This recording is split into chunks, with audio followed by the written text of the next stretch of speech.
in Germany, we saw all the teams now back at training. Karl-Heinz-Rummenigge coming out and saying, look, we have to get things going once again, certainly to help the economy. It seems like, can they fulfill these plans, these expectations that they have? I'm neither an epidemiologist nor a virologist, so I can't tell you medically whether this is a wise thing to do, but they do have a plan in place. They're all back in training, although they're training while socially distancing, so it just looks a little bit, odd out there, and you wonder what kind of stuff they can do and what kind of stuff they can't do. They're hoping that this can happen behind closed doors. They estimate that it's going to be about 240, 250 people are going to have to be inside the stadium between players, officials, cameramen, support staff, whatever else, to go and pull off these games.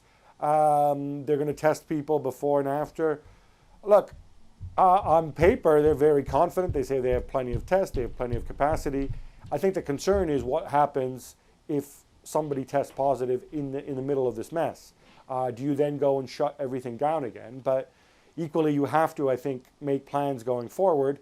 They're pretty confident, and just because they say they want to start early May, they want to get everything in place. Should the situation change and that may no longer be possible, I'm sure they'll be sensible and decide, guys, this isn't going to work.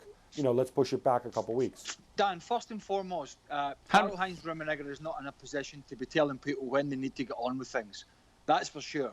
The other side of the coin is, and this is not just Germany, but across the board, for those talking about playing games behind closed doors, potentially. And I was talking to, and I'll credit Derek Ray for this, I was talking to Derek earlier, our colleague, and one of the things he was saying, it's been talked about in Germany, and Gab mentioned test kits.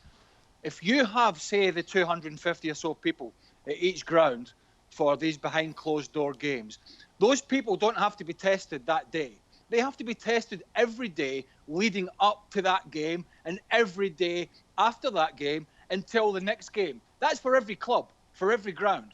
That's thousands upon thousands of tests just to make sure one person doesn't have the coronavirus and these games can go ahead at a time when a lot of countries don't have enough testing kits for the people on the street. So it's immoral to start talking about getting football games behind closed doors when you're going to have to test hundreds and thousands of people daily just to get these football games on to make sure nobody in the stadium has the virus. That, for me, does not make common sense.